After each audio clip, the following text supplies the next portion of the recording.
So joining me here is Frank Sands. He's Sands Capital CEO and CIO. Sands has over $58 billion in assets under management, and it's great to be speaking with you today.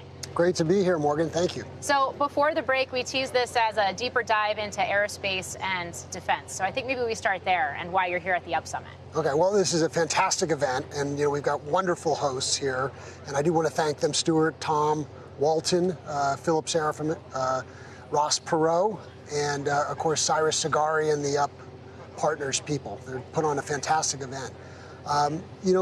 Sands Capital has always been investors in innovation. We invest in large public companies and go all the way, starting with early stage venture businesses, looking at cyber, artificial intelligence. We also do a lot of work in life sciences, therapeutics, diagnostics and medical devices, and then later stage companies in defense and artificial intelligence and other areas. Yeah, and of course, one of the things that's been coming up at this conference, and I think it's been a bigger conversation among investors in general, has been this idea of dual-use technologies. So how are you thinking about that, and what does that mean in terms of how some of your investments, either in public or private markets?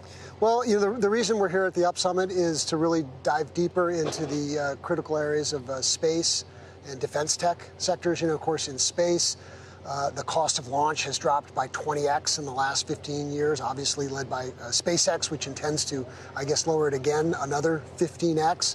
And that is enabling a lot more satellites, people, and things to go into space. Satellites, of course, are getting a lot cheaper to put into space, and so we're expecting in the next 2 decades there'll be a lot of innovation there. Things such as obviously global broadband beyond just Starlink, what's called on-orbit manufacturing in areas such as fiber optics, semiconductors, pharmaceuticals, and maybe even mining. So we're looking at all those areas and expecting quite a lot of growth. Right now we're doing a lot of work in the infrastructure area, so it'd be the satellites and the rockets and hypersonics that put things into space. Yeah, and of course space has a big presence here too. I mean, we've got a commercial space station mock-up with VAST right down the way over here, and we've got satellites, Cesium Astro, for example, right behind us, hypersonics too. How does AI fit into your broader investment thesis right now? Well, of course, AI is in almost everything that we're doing. I mean, AI is going to be something that every company does in future years. AI is a big part in defense tech.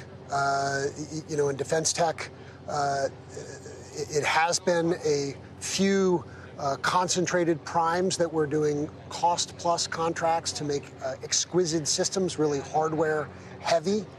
That is now shifting to a number of more entrepreneurial, nimble primes that are focusing on innovating very particular tech stacks and doing things on a fixed price with performance systems. And in that, the leader there would be a company such as Anduril, which is using AI, but essentially using autonomous systems with sensors that can alert and then use AI to sort out and then respond to different events.